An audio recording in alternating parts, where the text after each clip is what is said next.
ಕೃಷ್ಣೆ ತುಂಗೇನಾಡು ರಾಯಚೂರಿನಲ್ಲೀಗ ರಾಜಕೀಯ ಪ್ರವಾಹ ಅಬ್ಬರಿಸ್ತಾ ಇದೆ. ಅಧಿಕಾರದ ಗದ್ದುಗೆ ಏರಲು ಪಕ್ಷದಿಂದ ಪಕ್ಷಕ್ಕೆ ಹಾರುವವರ ದಂಡು ಒಂದೆಡೆಯಾದರೆ ಇನ್ನೊಂದೆಡೆ ಮಳೆ ಹುಡುಗಿಯ ಅಬ್ಬರ. ಬಿಸಿಲ ನಾಡಿನಲ್ಲೀಗ ಹಾಟ್ ಪಾಲಿಟಿಕ್ಸ್. ನಾವೀಗ ರಾಯಚೂರು ನಗರ ವಿಧಾನಸಭಾ ಕ್ಷೇತ್ರದ ವ್ಯಾಪ್ತಿಯಲ್ಲಿದ್ದೀವಿ. ಕಳೆದ 2008ನೇ ಇಸ್ವಿ ಚುನಾವಣೆಯಲ್ಲಿ ಇಲ್ಲಿಂದ ಆಯ್ಕೆಯಾಗಿದ್ದು ಕಾಂಗ್ರೆಸ್ನ ಸೈಯದ್ ಯಾಸೀನ್ ಅವರು. ಆದರೆ ಈ ಬಾರಿ ಚುನಾವಣೆಯಲ್ಲಿ ಈ ಒಂದು ಕ್ಷೇತ್ರದ ವಿಶೇಷತೆ ಏನಪ್ಪಾ ಅಂತ ಹೇಳಿದ್ರೆ BSR ಕಾಂಗ್ರೆಸ್ ಪಕ್ಷದಿಂದ ಪೂಜಾ ಗಾಂಧಿ ಅವರು ಸ್ಪರ್ಧೆಗಿಳಿದಿರೋದು. ಜೊತೆಗೆ ಈ ಒಂದು ಕ್ಷೇತ್ರದಲ್ಲಿ ಸಾಕಷ್ಟು ಅಲ್ಪಸಂಖ್ಯಾತರು, ಬಡತನದ ರೇಖೆಗಿಂತ ಕಡಿಮೆ ಇರೋರು, ಮಧ್ಯಮ ವರ್ಗದವರೇ ವಾಸ ಮಾಡ್ತಿದ್ದಾರೆ. ಹೀಗಾಗಿ ಈ ಒಂದು ಕ್ಷೇತ್ರದಲ್ಲಿ ಕಳೆದ 5 ವರ್ಷಗಳಿಂದ ಏನೆಲ್ಲ ಅಭಿವೃದ್ಧಿ ಕೆಲಸಗಳು ಆಗಿದೆ, ಮತಬಾಂಧವರ ನಾಡಿ ಮಿಡಿತ ಹೇಗಿದೆ, ಈ ಬಾರಿ ಮತಬಾಂಧವರು ಯಾವ ಒಂದು ಪಕ್ಷದ ಕಡೆ ಒಲವು ತೋರಿಸ್ತಾ ಇದ್ದಾರೆ, ಬನ್ನಿ ನೋಡ್ಕೊಂಬರೋಣ.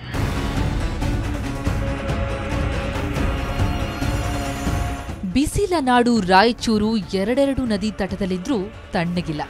ಒಂದೆಡೆ ತುಂಗಭದ್ರಾ, ಮತ್ತೊಂದೆಡೆ ಕೃಷ್ಣಾ ನದಿ. ನೆರೆಯಿಂದ ತತ್ತರಿಸಿ ಹೋಗಿದ್ದ ನಗರದಲ್ಲೀಗ ರಾಜಕೀಯ ಪ್ರವಾಹ. ದೇಶದ ಅತಿ ದೊಡ್ಡ ಹತ್ತಿ ಮಾರುಕಟ್ಟೆ ಇಲ್ಲಿರೋದ್ರಿಂದ ರಾಯಚೂರು ನಗರವನ್ನ ಕಾಟನ್ ಸಿಟಿ ಅಂತಾರೆ. ನಮ್ಮೋಟು ಕಾಂಗ್ರೆಸ್ಗೆ ಸಿದ್ದರಾಮಯ್ಯ, ನಮ್ಮೋಟು ಕುಮಾರಸ್ವಾಮಿಗೆ ದಳ. ರಾಯಚೂರು ರೋಡ್ ಬೇಕು, ನೀರಿನ ಸವಲತ್ತು ಬೇಕು, ವಿದ್ಯುತ್ ಕರೆಂಟ್ ಬೇಕಾಗಿತ್ತು, ಎಲ್ಲ ಬೇಕಾಗಿತ್ತು. BJPಗೆ ಏನೇನು ಬೇಕಣ್ಣ ರಾಯಚೂರಿಗೆ, ಏನೇನು ಬೇಕಣ್ಣ? ಏನು ಬೇಕಂದ್ರೆ ನಮಗೇನು ಗೊತ್ತಿರ್ತಾವೆ, ಹಳ್ಳಿ ಮಂದಿಗೆ ಏನು ಗೊತ್ತಿರ್ತದೆ ಹೇಳು. ಏನು ಎಲ್ಲ ಓಟು ಯಾರು ಮಾಡ್ತಾರೆ, ನಾವು ಹೇಳ್ದಂಗೆ ಮಾಡ್ತಾರೇನು? ಜಾತಿ ಬಲಾಬಲ. ಮುಸ್ಲಿಮರು 55,000, ಲಿಂಗಾಯತರು 33,000, SC/ST 27,000, ಬ್ರಾಹ್ಮಣರು 15,000, ಇತರೆ 55,000. ಜಿಲ್ಲೆಯ 2 ಸಾಮಾನ್ಯ ಕ್ಷೇತ್ರಗಳ ಪೈಕಿ ಇದು ಒಂದು.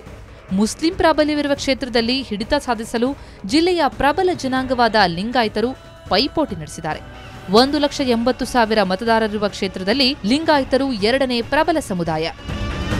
ಕಾಂಗ್ರೆಸ್ ಮುಖ್ಯಮಂತ್ರಿ ಯಾರಾಗ್ತಾರೋ ಅಷ್ಟು ಏನು ನಮಗೆ ತಿಳಿವಳಿಕೆ ಇಲ್ಲ. ಕಾಂಗ್ರೆಸ್ಗೆ ಆಗ್ತೀವಿ ನಮ್ಮ ಮಂದಿ ಎಲ್ಲ. JDS ಸರ್, ಕುಮಾರಸ್ವಾಮಿ ಆಗ್ಬೇಕು ಸರ್. ಅದು ಕಾಂಗ್ರೆಸ್ ಪರಮೇಶ್ವರ್. JDS sir. ಕಾರಣ ಇಷ್ಟೇ, ಇವಾಗ ನಾವು ಕಾಂಗ್ರೆಸ್ಸು ಅಥವಾ BJP ಅವ್ರನ್ನ ಆಯ್ಕೆ ಮಾಡಿದರೆ ಅವರು ತಮ್ಮ ನಡುವೆ ಜಗಳ ಆಡ್ತಾರೆ ಹೊರತು ಕರ್ನಾಟಕ ಜನರನ್ನು ಉದ್ಧಾರ ಮಾಡಲ್ಲ, ಅಭಿವೃದ್ಧಿ ಅಂತೂ ಮಾಡೋದೇ ಇಲ್ಲ.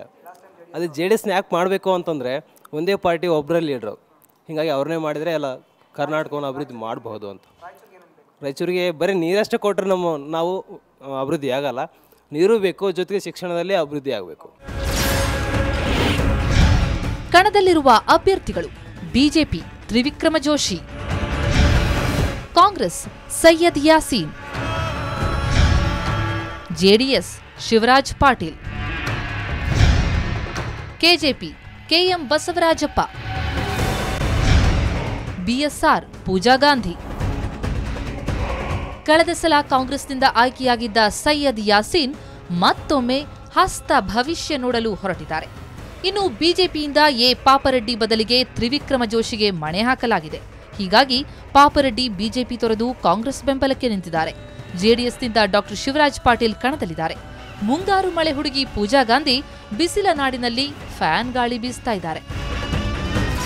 ಓಟು ಸರ್ ನಮ್ಮದು ಹಾಕೋದು ನಮ್ಮದು ಕಾಂಗ್ರೆಸ್ ಸರ್. ಮುಖ್ಯಮಂತ್ರಿ ಆಗಬೇಕಂದ್ರೆ ನಮ್ಮ ಇಲ್ಲಿ ನಮ್ಮದು ಯಾಸೀನ್ ಸಾಬ್. ನಮ್ಮ ಓಟ್ KJ ಬೇಕಂದ್ರೆ ಯಡಿಯೂರಪ್ಪ ಬಂದಲ್ಲಿಂದ ಸ್ವಲ್ಪ ಆಲ್ಮೋಸ್ಟ್ ಸ್ವಲ್ಪ ಡೆವಲಪ್ ಆಗಿದೆ.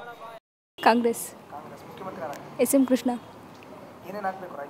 ನೀರು, ರೋಡಿನ ಸೌಲಭ್ಯ. ಜನಮತ ಕ್ಷೇತ್ರ ರಾಯಚೂರು ನಗರ. ಯಾವ ಪಕ್ಷ ಗೆಲ್ಲಬೇಕು? Congress (52.56), JDS (19.27), KJP (12.12), BJP 10.43%, BSR 5.34%. ನಗರ ವ್ಯಾಪ್ತಿಯ ಸಮಸ್ಯೆಗಳ ಹಾಗೂ ಹಿಂದುಳಿದ ಜಾತಿ ಮತ್ತು ಮುಸ್ಲಿಂ ಮತಗಳ ಲೆಕ್ಕಾಚಾರದಲ್ಲಿ JDS ಹಾಗೂ ಕಾಂಗ್ರೆಸ್ ಪಕ್ಷಗಳ ನಡುವೆ ನೇರ ಪೈಪೋಟಿಗೆ ಅಖಾಡ ಸಜ್ಜಾಗಿದೆ. ಆದರೂ ಕಾಂಗ್ರೆಸ್ ಪರ ಜನಮತದಲ್ಲಿ ಹೆಚ್ಚು ಮತಗಳು ಬಂದಿವೆ. ಇನ್ನು ಬಿಸಿಲ ನಾಡಿನಲ್ಲಿ ಮಳೆ ಹುಡುಗಿ ಬೀಸುತ್ತಿರುವ ಫ್ಯಾನಿನ ಗಾಳಿ ಅದೆಷ್ಟು ಫ್ಯಾನ್ಗಳನ್ನ ತಲುಪುತ್ತೋ ಶ್ರೀರಾಮನೇ ಬಲ್ಲ. ಒಟ್ಟಾರೆ ಇದು ರಾಯಚೂರು ನಗರ ವಿಧಾನಸಭಾ ಕ್ಷೇತ್ರದ ಒಂದು ಸಮಗ್ರ ಚಿತ್ರಣ. ಕಳೆದ 5 ವರ್ಷದಲ್ಲಿ ರಾಯಚೂರು ನಗರದಲ್ಲಿ ನಾವು ಸಾಕಷ್ಟು ಅಭಿವೃದ್ಧಿನ ಎದುರು ನೋಡ್ತಾ ಇದ್ವಿ. ಆದರೆ ರಸ್ತೆ ಆಗಿರೋದು ಬಿಟ್ಟರೆ ಇನ್ನೇನು ಆಗಿಲ್ಲ ಅಂತ ಕೆಲವರು ಹೇಳ್ತಾ ಇದ್ದರೆ, ಇನ್ನು ಕೆಲವರು ಮಳೆ ಹುಡುಗಿ ಪೂಜಾ ಗಾಂಧಿಗೆ ನಮ್ಮ ಮತ ಅಂತ ಇದ್ದಾರೆ. ಒಟ್ಟಾರೆ ಮೇ 5ನೇ ತಾರೀಕು ನಡೆಯೋ ಅಂಥ ವಿಧಾನಸಭಾ ಚುನಾವಣೆಯಲ್ಲಿ ಮತದಾರ ಯಾವ ಪಕ್ಷಕ್ಕೆ ರಾಜಮುದ್ರಣ ಒತ್ತುತ್ತಾನೆ, ಮೇ 8ನೇ ತಾರೀಕು ಬರೋ ಅಂಥ ರಿಸಲ್ಟಲ್ಲಿ ವಿಜಯಮಾಲೆ ಯಾರ ಕೊರಳಿಗೆ ಹೋಗುತ್ತೆ ಅನ್ನೋದೇ ಸದ್ಯದ ಕುತೂಹಲ. ಮಾಜಿ ಮುಖ್ಯಮಂತ್ರಿ ಎಚ್ ಡಿ ಕುಮಾರಸ್ವಾಮಿಯವರ ಸ್ಪರ್ಧಾ ಕಣವನ್ನು ನೋಡುವ ಮುನ್ನ ಜನಮತದಲ್ಲಿ ಒಂದು ಚಿಕ್ಕ ವಿರಾಮ.